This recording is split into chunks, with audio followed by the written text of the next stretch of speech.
Boa noite, pessoal! Está no ar mais um episódio do nosso Fapancast. Hoje nós temos uma convidada muito especial, que é a Juliana Diniz.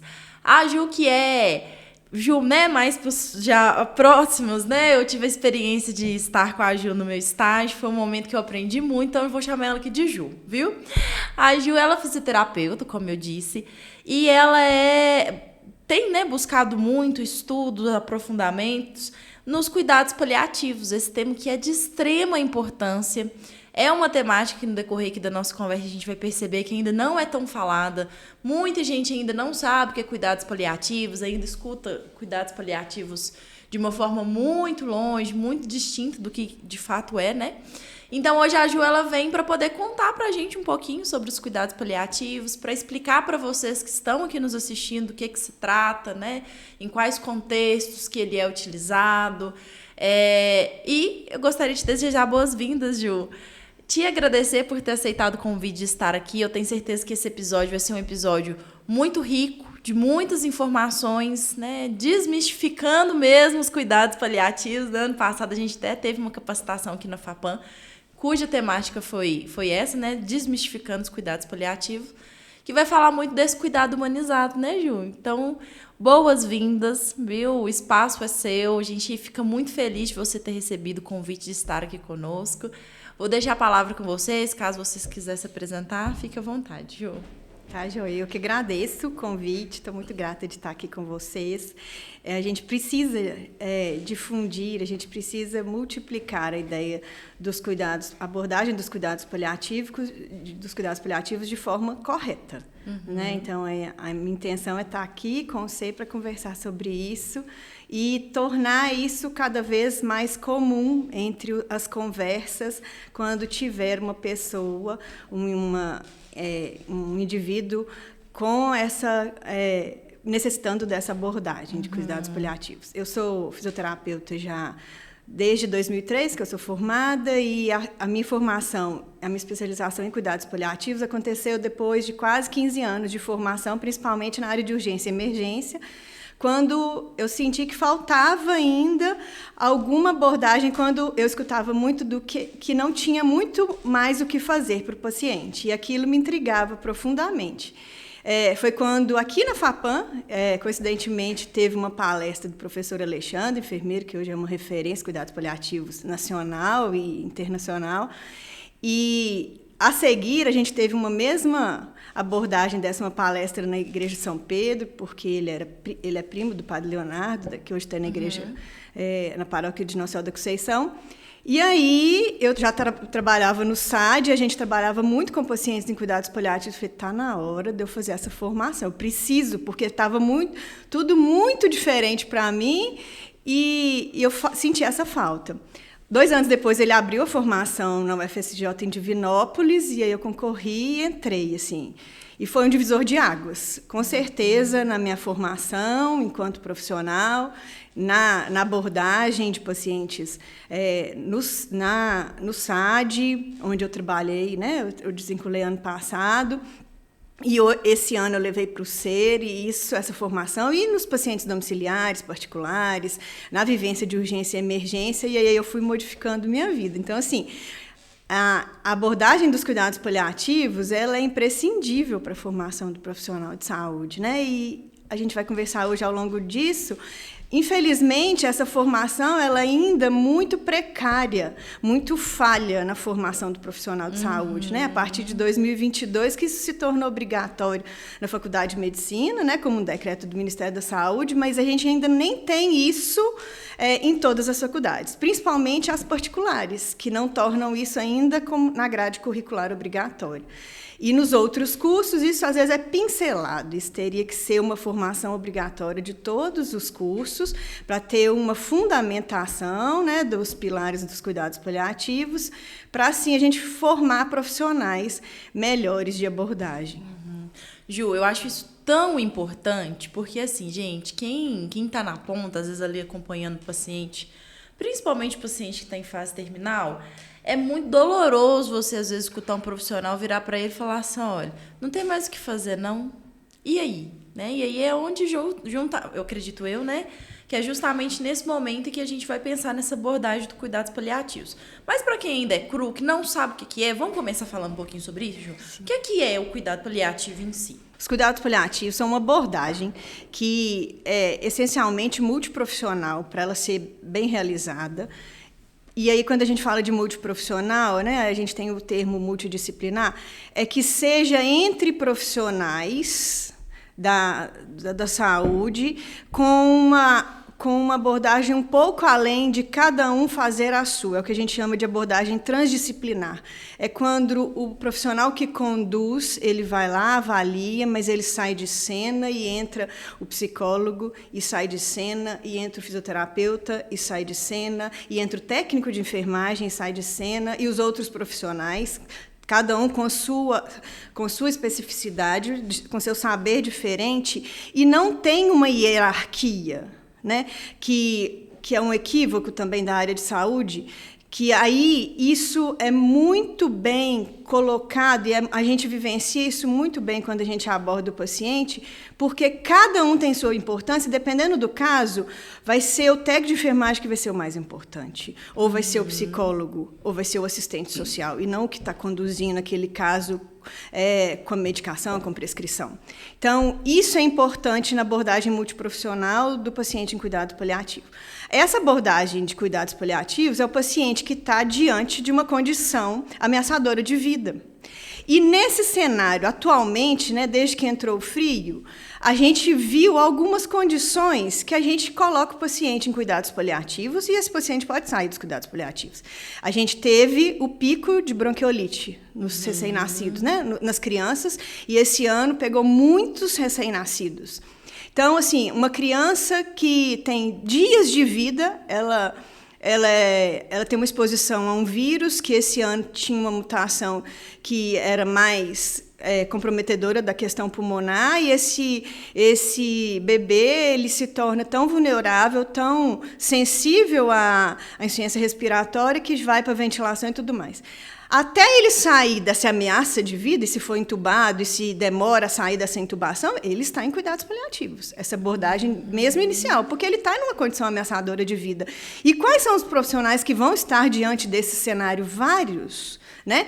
E essa angústia ela é vivenciada pela família. Né? Não só esse exemplo, mas agora o pico da bronquiolite está acabando, mas a gente está vendo muitos casos de pneumonia em idosos, principalmente idosos muito frágeis. Né? A gente viu esse ano muitos casos de influenza, e aí que gera um comprometimento maior nesses pacientes. E se esse idoso, ele vai para uma internação e sai dessa internação com mais de 10 dias, geralmente, de internação, que não é o período normal dessa internação para uma pneumonia, por exemplo, mas por causa de comorbidades, ele sai com uma internação mais longa, ele sai com muitas limitações.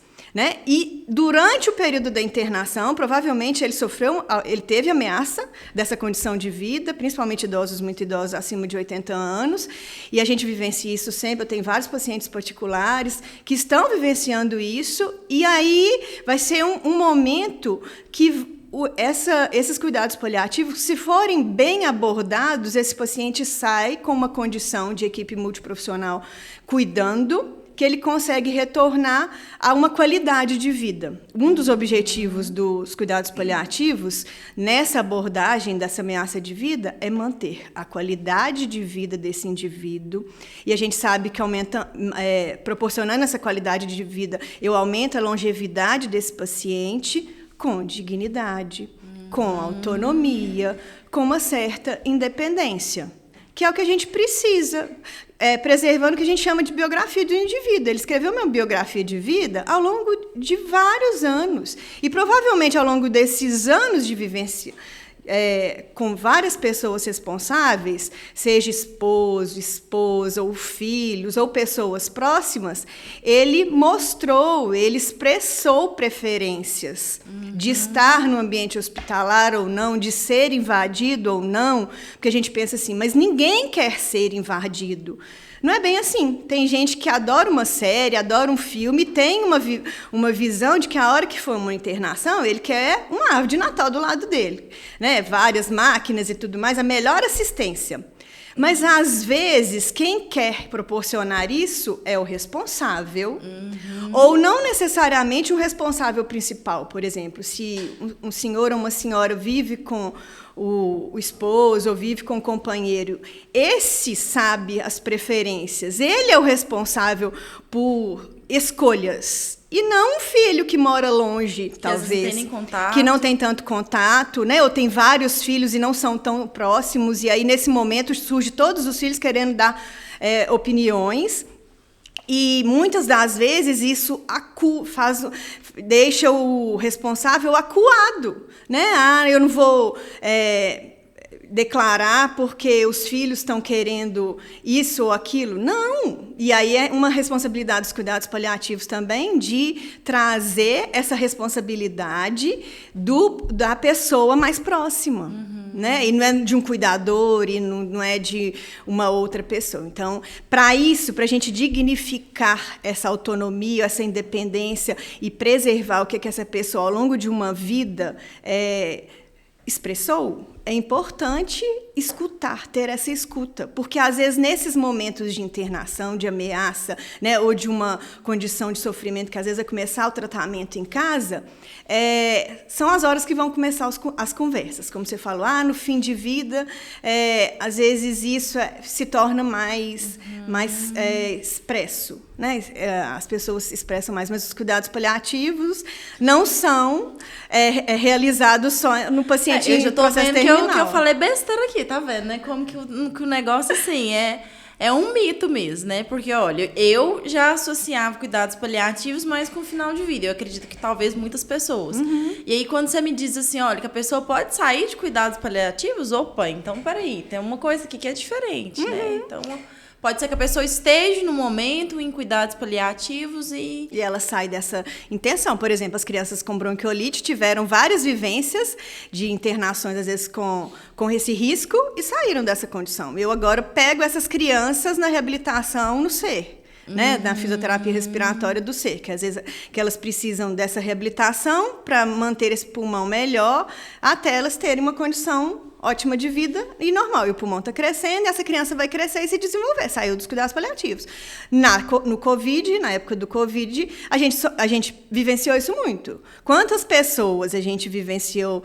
Jovens que entravam com ameaça de vida, com uma condição de insuficiência respiratória grave, e depois saíam com uma condição debilitada, mas a gente ia para a reabilitação paliativa e depois tornava esse paciente apto de novo à comunidade. Né? Então, o paciente pode entrar em cuidados paliativos e sair, mas o paciente, a partir de um diagnóstico, dependendo do diagnóstico, por exemplo, doença neurodegenerativa, uma demência, um outro tipo de doença, ou cardiovascular, por exemplo, se tem uma insuficiência cardíaca com redução de fração de ejeção, esse paciente já está em cuidados paliativos. E a gente não fala isso, a gente vai falar de cuidados paliativos, geralmente, no paciente com demência, quando ele já está numa fase avançada.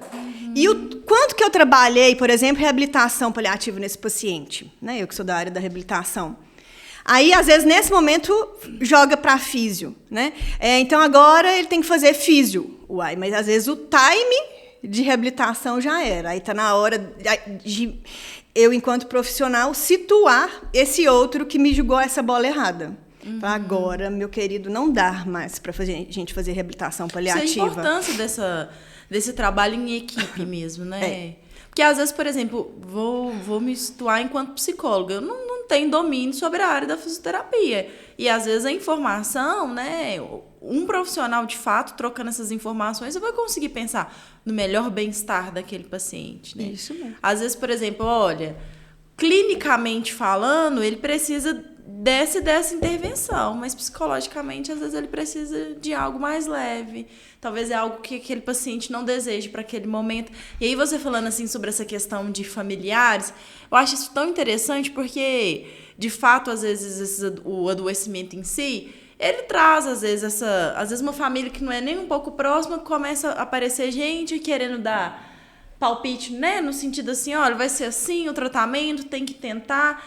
E, às vezes, aquele paciente mesmo ele não está sendo ouvido, né, Ju? Isso. E quantas das vezes são ofertados vários tipos de de possibilidades de tratamento para esse paciente sem esse indivíduo saber da condição real dele. Entendeu? Então, isso é muito importante, é um dos pilares da formação de cuidados paliativos, da abordagem de cuidados paliativos, é que esse paciente vai conseguir receber essa abordagem.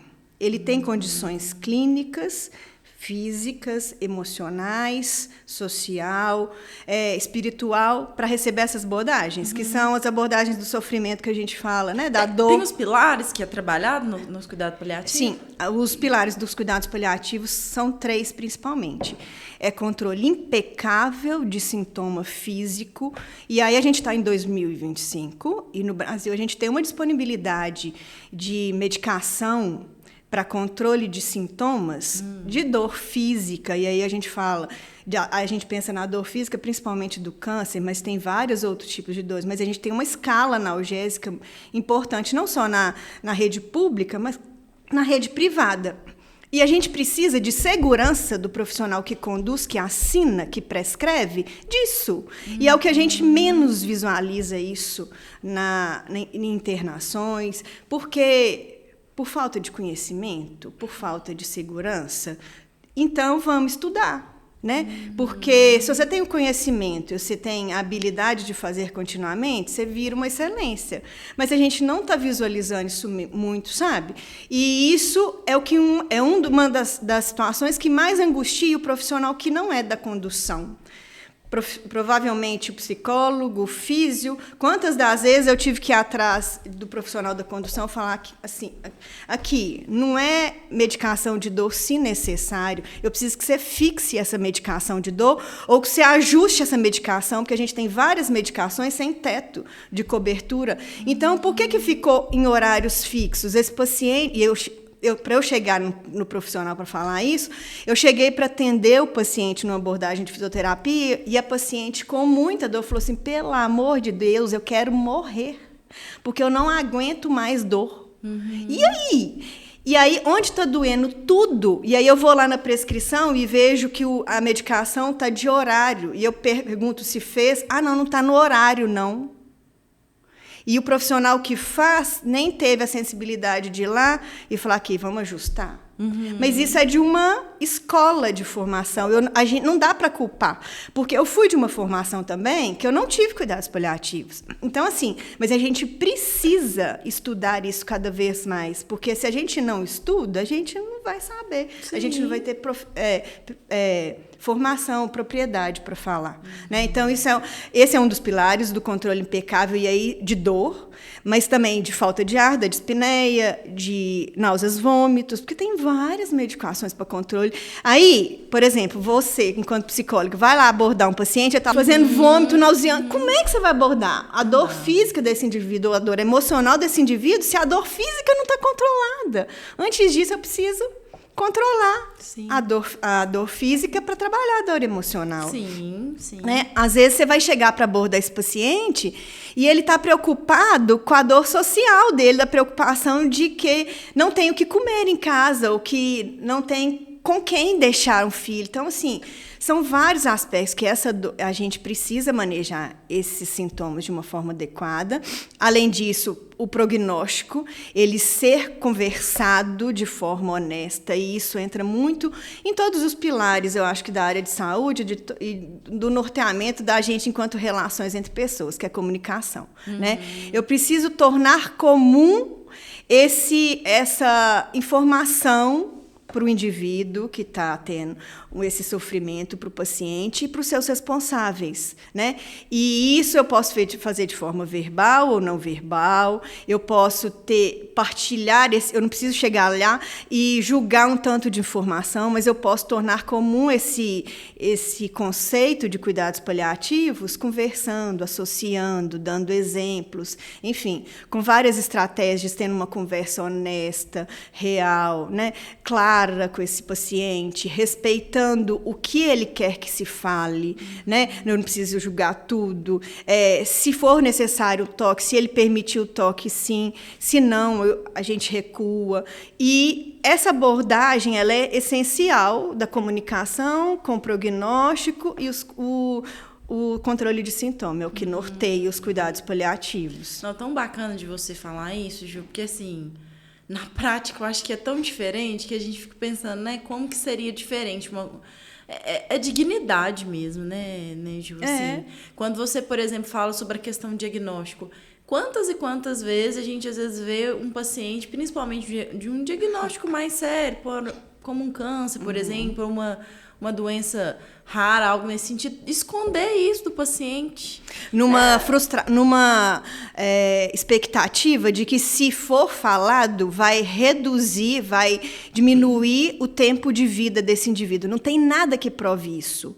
Ah, não, mas isso a gente sabe que acontece, porque a gente escuta muito isso, né? E atrás está a família falando, não fala, né? E não existe isso, pelo contrário. Os estudos em cuidados paliativos cada vez mostram mais que se o paciente, se o indivíduo souber disso, né? Porque a gente sabe que tem indivíduos que não vão ter cognitivo para saber essa abordagem, mas mesmo conversar isso claramente com os familiares, deixa a família, deixa o paciente muito mais tranquilo.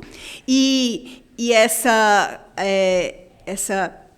ideia de que a morte está próxima ou que vai chegar, ela se torna mais natural, porque uma das únicas certezas que a gente tem da vida, né, entrando nesse assunto, é que a gente vai morrer.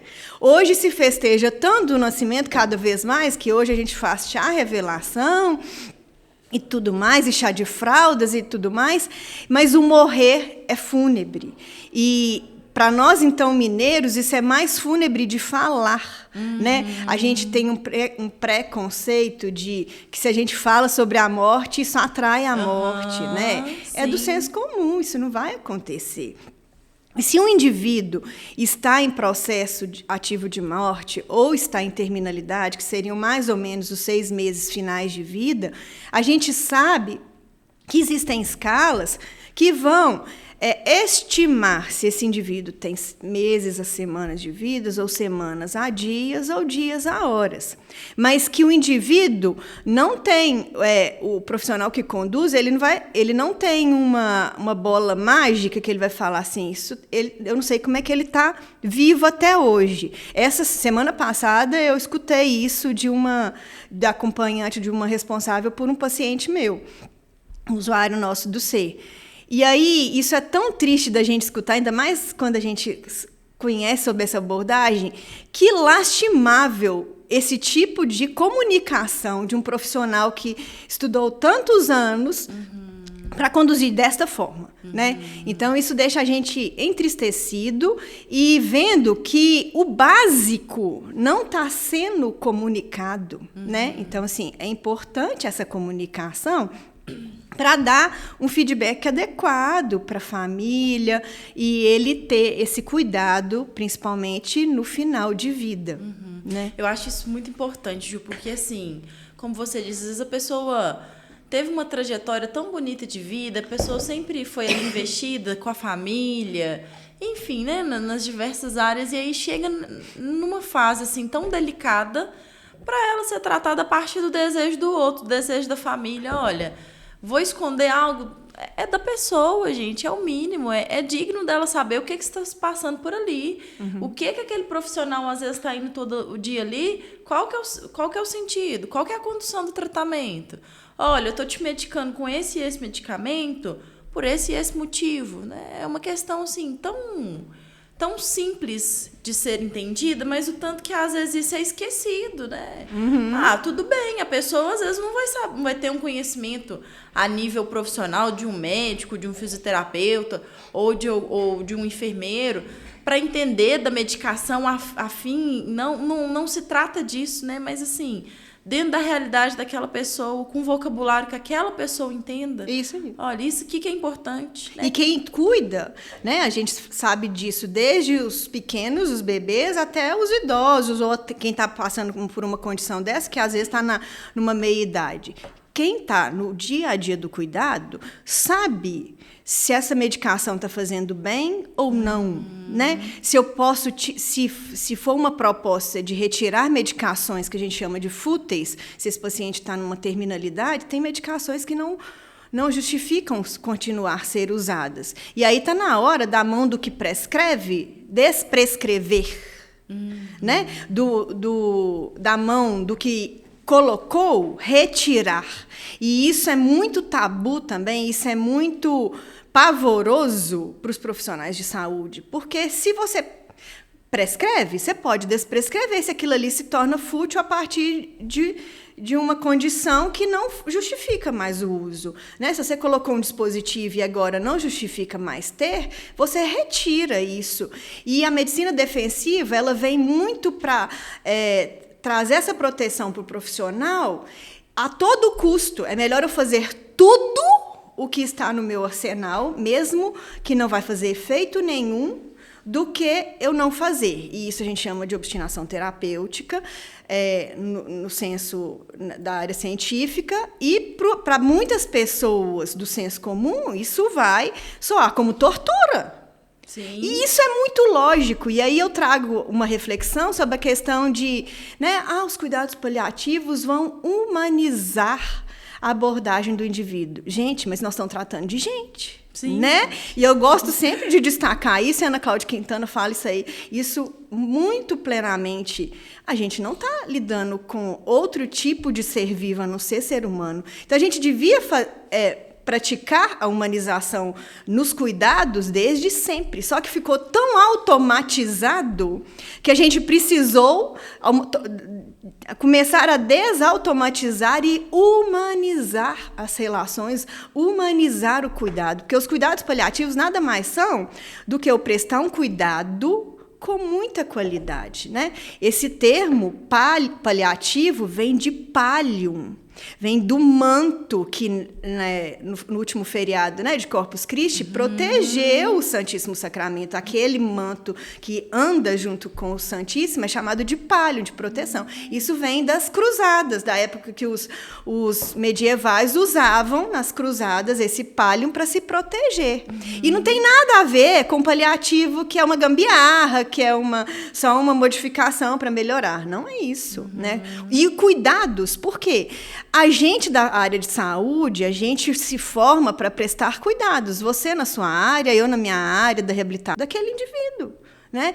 E isso é uma reflexão para a vida. Você, então, da psicologia, né? Assim, isso dá dias, anos de terapia. Sim. Porque, assim, é isso. Os cuidados paliativos é para a gente cuidar desse indivíduo em ameaça de vida. Cuidados paliativos são para todos os indivíduos? Não. Se eu não tenho uma ameaça de vida importante, não vai ser prestado os cuidados paliativos. Parte mas do é desejo importante do paciente também. Sim, Né, estar em cuidados paliativos. Ele Mas pode desejar estar ou não. sim, mas a condução disso depende muito do profissional, né, de que está conduzindo. Então, ele aborda, e isso aí faz parte da comunicação do profissional que conduz também, de abordar os cuidados paliativos para o indivíduo, a partir daquela condição de ameaça, e desde o primeiro momento que ele pode estar em cuidados paliativos, por exemplo, se ele foi para uma unidade de terapia intensiva, né, ele está na emergência de uma unidade de pronto atendimento ou de um hospital. Ele está em cuidados paliativos a partir daquela condição muito ameaçadora de vida, numa fase precoce, em que vai ser colocado ou disponibilizado para ele tudo o que for necessário. Pode ser que ele tenha uma demência de diagnóstico inicial, e se ele tem uma pneumonia, por exemplo, se é um idoso, e não tem comorbidades importantes, vai ser realizado tudo. Se for necessário intubação, vai ser feito suporte avançado de vida para esse indivíduo. Agora, a cereja do bolo é quanto tempo que esse indivíduo, esse organismo, vai conseguir reagir a essas intervenções. É o que a gente chama de trials de intervenções que vão modificar esse cenário ou não. Se entrou com antibiótico, esse indivíduo foi intubado, pensando no idoso, e ele começou a não reagir mais a essa medicação no tempo esperado, vai valer a pena trocar antibiótico? Vai valer a pena levar esse indivíduo para diálise, por exemplo? Vai valer a pena fazer mais outros tipos de intervenção? Esse raciocínio, ele depende de ser constante dos profissionais que estão conduzindo. E não só deles, de todos os profissionais que estão abordando, que às vezes esse time vai ser dado ou vai ser ofertado pelo psicólogo ou pelo técnico de enfermagem, que está observando aquela condição. Quantas das vezes a gente sabe, a gente visualiza, infelizmente, pacientes que estão em fase avançada de doença serem levados para terapia intensiva e serem sujeitos a terapias que não vão ser modificadoras do quadro. E às vezes totalmente agressivas. Isso, é o que a gente chama de distanase, né? A questão da obstinação terapêutica. Só tem um corpo ali, está tentando fazer tudo. O que isso está dignificando aquela condição? Será que se fosse perguntado para aquele indivíduo, e isso é uma pergunta que geralmente faz cair todas as intervenções que estão sendo realizadas. Será que esse indivíduo gostaria que fosse feito tudo isso diante dessa condição para ele? Provavelmente não. E essa é uma pergunta que se faz para os responsáveis. Igual a gente está falando desse tanto de intervenção, mas existe a possibilidade, como você me perguntou, se o paciente vai querer estar em cuidados paliativos. Por exemplo, paciente que tem um câncer com possibilidade de tratamento, mas ele tem uma vivência, uma experiência de vida que ele fala que ele não gostaria de ir para a CTI, que ele não gostaria de ter intervenções maiores. Se a esposa escuta isso e aceita isso e passa isso para os responsáveis, por exemplo, para os filhos, conversa isso com os filhos, isso tem que ser respeitado. Claro que o profissional que está conduzindo, ele vai escutar isso e o carimbo no prontuário é dele. Então, quem tem que relatar que isso não será feito porque o paciente, em pleno estado de cognição, optou por não realizar, é ele. E se for violado isso com várias intervenções, cabe um processo para o profissional que está infringindo essa condição de vontade do paciente. Isso cada vez mais está sendo divulgado, está sendo feita essa vontade do paciente. E nesse cuidado paliativo, a família é envolvida? Ela deve ser, envolvida, sempre pontuando o principal responsável. E, diante de uma condição de responsável, eu acho que cabe falar também que essa condição, porque, por exemplo, às vezes o responsável vai fazer uma viagem e deixa esse indivíduo com cuidadores. E a gente tem muito sabotamento dessas vontades do paciente pelos cuidadores, porque é muito mais cômodo, diante de uma condição de ameaça, por exemplo, se o indivíduo passa mal e tudo mais, de levar para o pronto-socorro. Mas, dependendo do estágio de terminalidade desse indivíduo ou de comprometimento desse indivíduo, vai ser adequado levar? Vai ter resposta adequada para levar para pronto-socorro? Não. Então, isso tem que ser muito bem conversado entre o responsável e as pessoas que cuidam dessa pessoa, né? E aí eu reforço a questão, enfatizo a questão de formação de cuidadores, de pessoas, não só de cuidadores de idosos, mas cuidadores de pessoas com dificuldades. Porque isso é um outro ponto, né? Cuidado paliativo não é só para idoso. Não é. Uma pessoa, a gente está vendo o aumento do número de cânceres, principalmente depois da pandemia, que muitas pessoas deixaram de fazer consultas rotineiras, né? Fazer os preventivos e tudo mais. E, a seguir, a gente teve um aumento exponencial de condições de câncer, né? De descobrimento de câncer, e geralmente avançado. Porque a gente pensa assim, cuidado paliativo, existe essa dessa condição, né? Pejorativa. Cuidado paliativo é paciente que está com câncer ou que está idoso. Sim. Não. E aí, pensando nos pacientes com câncer, A gente sabe que mais de 80% dos cânceres descobertos precocemente, eles são curados. O paciente que está em cuidados paliativos com câncer é o paciente que tem metástase. A partir de uma metástase, ele está já em cuidados paliativos. Mas com abordagens diferentes, que pode ser precoce, que ele vai fazer químio, rádio, não é porque ele está em cuidado paliativo com câncer que ele não vai fazer nada. Não, então agora eu vou sair, vou viajar, porque não tem mais nada para fazer. Mas também no final de uma condição de câncer ser muito metastaseada, existe uma luz no fim do túnel, no tratamento lá da conchinchina, de não sei o que lá, que nós vamos trazer e tentar fazer no paciente. Já falou isso com ele? De uma forma clara? Ele conseguiu entender isso? Ele, a família? Ele quer? Nem impor, não. É desejo, vontade ou não. Nós não estamos diante de papel. Nós não estamos diante de uma pessoa que não tem formação. Então, assim, isso precisa ser abordado de uma forma honesta, com dignidade. Pensar que não é só que tem aquela história, né? Trata ou fala como se fosse seu parente. Não, fala como se fosse uma pessoa, porque você tem que honrar seu diploma. Sim. Você tem que honrar o que você está fazendo. Você não está cuidando essa família de uma pessoa, de um ser humano, de um indivíduo diferente. Cada um tem uma carga genética, tem uma história de vida. A gente precisa respeitar esse Fala cuidado. muito de empatia, né, Ju? De assim, como que eu gostaria de ser tratado se eu estivesse nessa situação? Isso. Que aí a resposta, com certeza, vai ser muito diferente, às vezes, daquilo ali que eu tô ofertando para aquela pessoa, né? E aí eu vou um pouco a mais. Além da empatia, a compaixão. O que eu vou fazer de ação compassiva diante daquela condição? Vou fazer nada, eu vou só estar empático, eu me sensibilizo pela sua dor, mas não tenho nada mais o que fazer por você.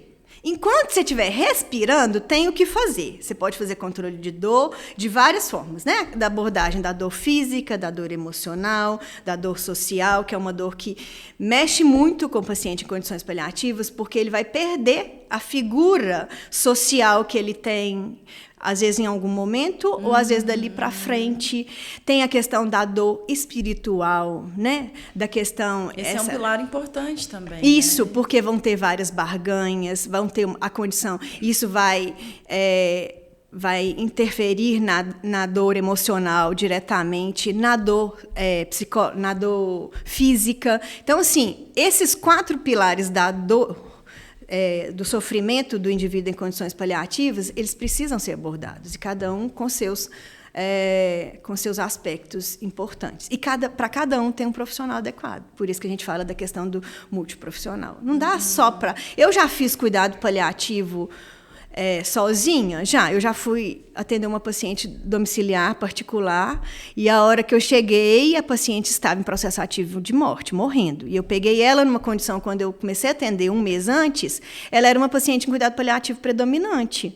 Ela já usava oxigênio, era uma senhorinha idosa, com várias comorbidades, mas que já tinha expressado para a família que ela não queria morrer com uma árvore de Natal do lado dela, digamos assim, que ela queria morrer no cantinho dela, na casa do interior, na casa sem laje, mas nos cuidados. E eu cheguei na casa dela, ela estava em processo ativo de morte na cama, já não respondia mais, estava ofegante.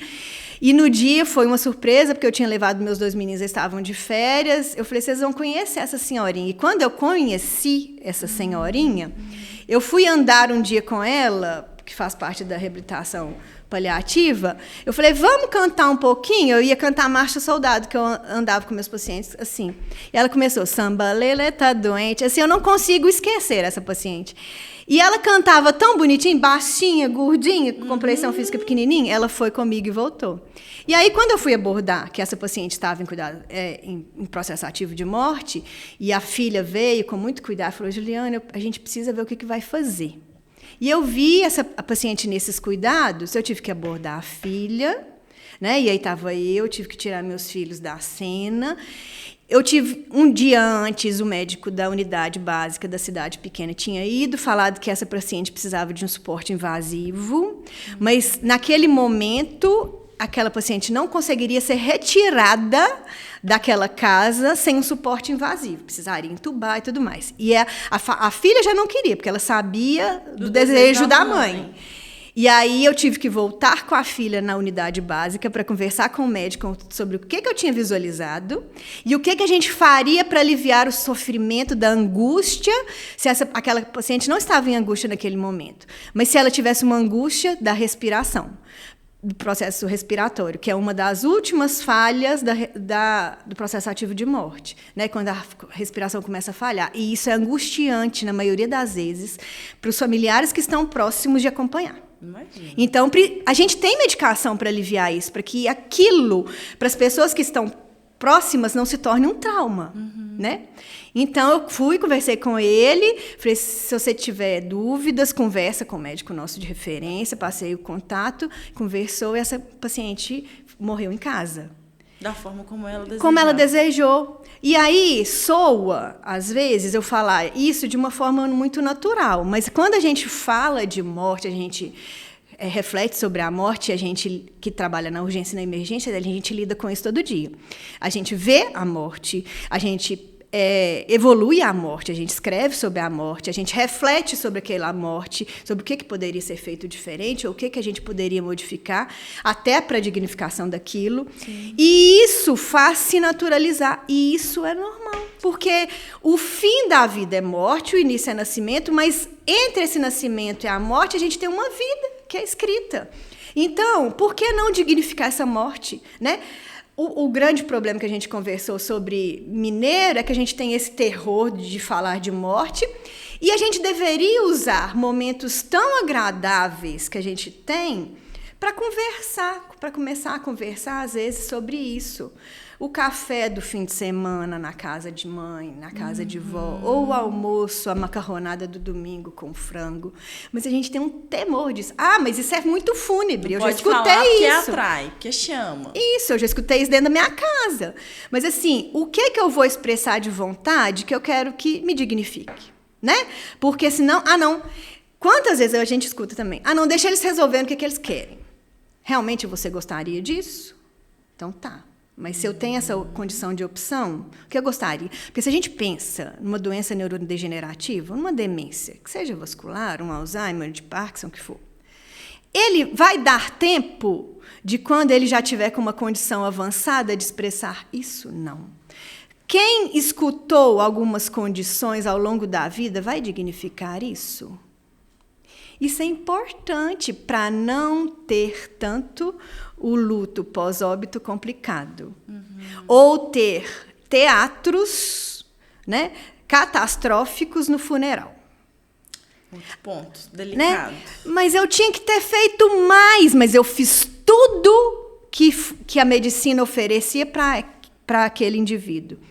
Para ele ter, por exemplo, de uma internação de 30 dias, 15 dias, só um corpo em cima da cama, e a gente não é só corpo, a gente é corpo e alma. Então, essa dignificação, né, que trabalha muito a questão espiritual, da dor espiritual, ela precisa ser respeitada.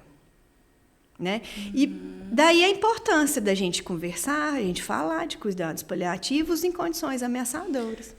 Finalizando, Jô, indo já, né, para o nosso encerramento, porque se deixar, gente, esse tema, ele dá tanto pano para manga, mas tanto, e eu tô gostando tanto que se me deixar eu vou ficar aqui assim, a noite inteira falando de cuidado paliativo, porque realmente principalmente para a minha área da psicologia, eu acredito que casa muito, e a gente consegue ver isso muito na prática. Quando você diz dessa importância de ir falando, para desmistificando, a gente tem essa questão também desse envelhecimento populacional, né? Nos últimos censos aí, cada vez mais tem mostrado essa mudança da população, daqui a uns anos uma população mais envelhecida, então eu acredito que vai ser uma ascensão ainda maior do cuidado paliativo. Isso. Né? A situação real é que, a partir desse ano, durante 25 anos, a gente vai ter uma estagnação da quantidade de filhos por casal. É um filho e ponto. E aí, quem vai cuidar dos idosos? Né? Porque o planejamento financeiro do Brasil ele é muito precário. Né? E, realidade de Pará de Minas, a gente não tem nem no setor privado vagas para instituições de longa permanência. Então, para asilos, para casas de repouso. A gente não tem atualmente vagas para isso. E aí, os hospitais vão virar depositários de pessoas que não têm mais condições ou estão em condições estáveis, mas que precisam de cuidados mais complexos. Quem vai pagar essa conta? Né? E Previdência vai estar... Já está mais falida, né?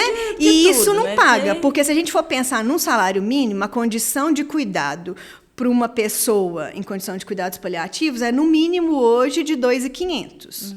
Né? Para ter um cuidador, 12 horas. E, à noite, as pessoas responsáveis revezando. Aí eu estou pensando de pessoas. E se for uma pessoa só? Né? E a gente não dá para culpar os filhos também, porque os filhos precisam trabalhar. Sim. Mas e o ajuste financeiro disso? Além disso, a gente tem que pensar que esse aumento populacional de idosos, além de ter estagnação de nascimentos, ela vai aumentar a cada década 5%. Isso é muita coisa. Né? Então, de 2020 para 2030, tem um aumento de 5%, e aí vai, populacionalmente, com estagnação do número de nascidos. Então, vai aumentar muito. Como que essa conta vai fechar? Daí, diante dessa preocupação, em 2023, foi lançada a Política Nacional de Cuidados Paliativos, né? Para tentar estruturar para o sistema público de saúde equipes, são dois pilares. A equipe matricial de cuidados paliativos, que é estadual, e ela gerencia equipes assistenciais de cuidados paliativos, que tem uma formação mínima de um médico, um enfermeiro, um assistente social, um psicólogo, já entrando agora a nutricionista e o fisioterapeuta, e já está entrando em reestruturação, porque essas equipes assistenciais, elas vão ter um território de cobertura, que no projeto inicial era grandioso, de 400 leitos, considerando leitos de internação hospitalar, UPA não entra nesse cenário, e a atenção domiciliar. E a gente já visualizou que isso, dependendo da condição territorial, isso é impossível desses profissionais prestarem assistência, porque eles vão no hospital para reduzir as internações e as obstinações terapêuticas, para deshospitalizar esses pacientes.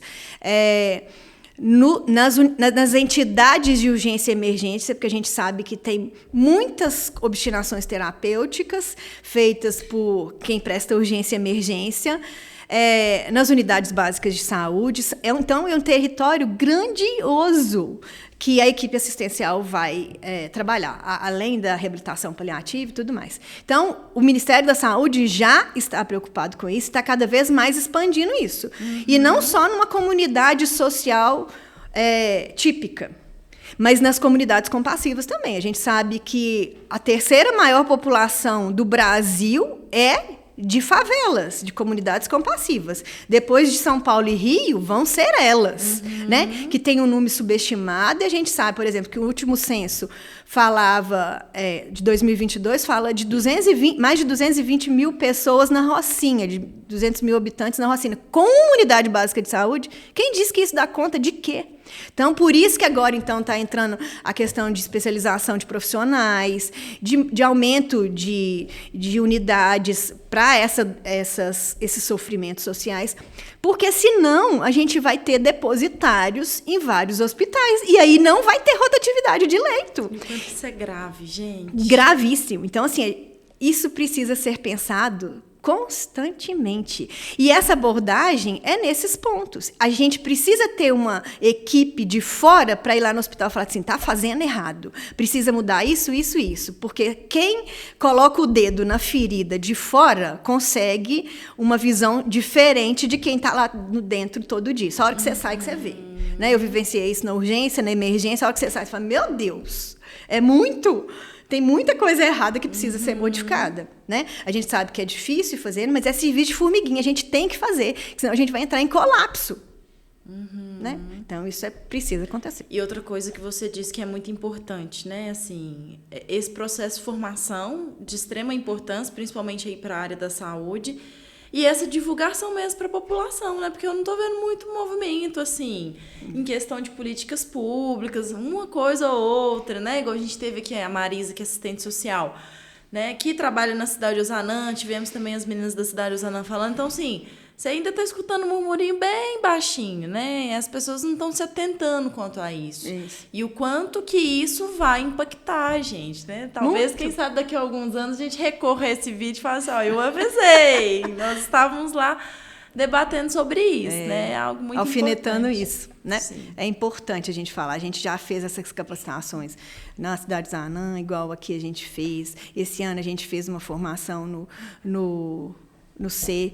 São ações paliativas. Eu não preciso ter uma equipe totalmente estruturada para eu fazer cuidados paliativos. Eu preciso ter ações paliativas constantemente. Mas não tem jeito de fazer cuidado paliativo na UPA. Eu já escutei isso, infelizmente. Tem paciente que vai ter o diagnóstico de uma condição ameaçadora e terminal na UPA e não vai sair dali.